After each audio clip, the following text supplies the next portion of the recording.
Okay, now we come to a couple of questions on the temperature scale, and it says, what temperature is there for which the Fahrenheit degree is the same as the Celsius degree, right?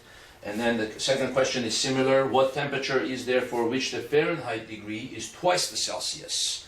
And then the third question, what temperature is there for which the Kelvin temperature is 1.5 the Fahrenheit? So we can ask a variety of kinds of questions like this that utilize our knowledge of the temperature scales, and then we can solve for these temperatures. So for A, we want the Fahrenheit to equal the Celsius. So we say F is equal to 9/5 Celsius plus 32, and we want that to equal Celsius, right? Could that ever happen? Can the two temperatures of the Fahrenheit and Celsius equal?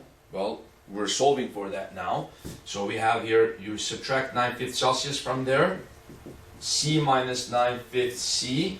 So that's going to be 5 minus 9, negative 4C over 5. And then C is going to equal negative 5 times 32 over 4. You cross multiply, right? 4 goes into 32 8 times, and C equals negative 40 Celsius. Oh, that's interesting. Well, by the time you reach negative 40 Celsius, negative 40 Celsius will also equal negative 40 Fahrenheit. The Fahrenheit will also be negative 40 Fahrenheit. At those two temperatures, the temperature scales meet. Below that, the Fahrenheit will start going down faster. So negative 50 Celsius might be something like negative 60 Fahrenheit. Negative 70 Celsius might be something like negative 100 Fahrenheit. Anything below 40 Celsius, the Fahrenheit will be even below the Celsius scale. Anything above negative 40 Celsius, the Fahrenheit will be higher than the Celsius scale, right? So at those two temperatures, the two temperatures are equal and they meet each other. How about, can the Fahrenheit be twice the Celsius? Let's see that. It's C, and then you have here 10 minus 9 is 1. So you have here C over 5. If that's the case, then the Fahrenheit is going to be double that. So the Fahrenheit is going to be 320 Fahrenheit. So at that temperature where C is 160, the Fahrenheit will be 320, right? We already said earlier, 100 Celsius is where water boils, and that's equal to 212 Fahrenheit, right? 100 Celsius, right? So after that, as Celsius is going up all the way to 160, the Fahrenheit is going from 212 all the way to 320, right? So a change of 60 here is causing a much bigger change in the Fahrenheit from 220 to 320, and then it's making it so that the Fahrenheit scale is twice the Celsius scale, right? How about the next one?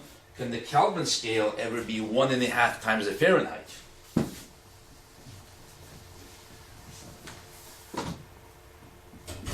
Kelvin is equal to Celsius plus 273.15, right? And then we want the Kelvin to be 1.5 Fahrenheit. 1.5 Fahrenheit,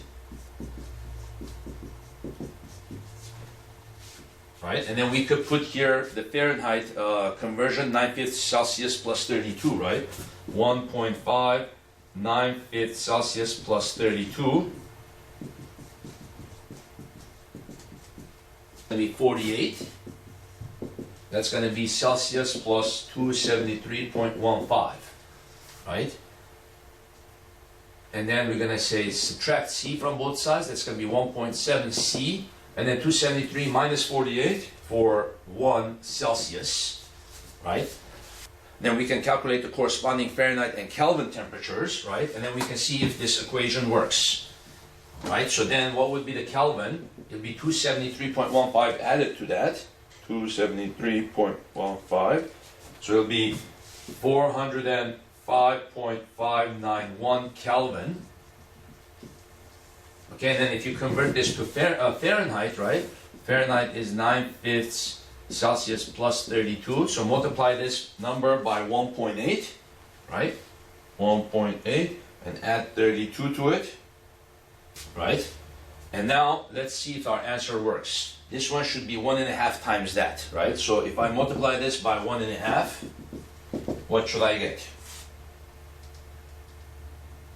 I get 405.591 Kelvin, and the answer works. So 1.5 times this is equal to that. The temperature of 132 Celsius, which is equivalent to 405 Kelvin and 270 Fahrenheit, satisfies the requirement that the Kelvin be 1.5 times the Fahrenheit temperature, right? So we can ask various questions like this to check our understanding of the different temperature scales, okay? Thank you very much.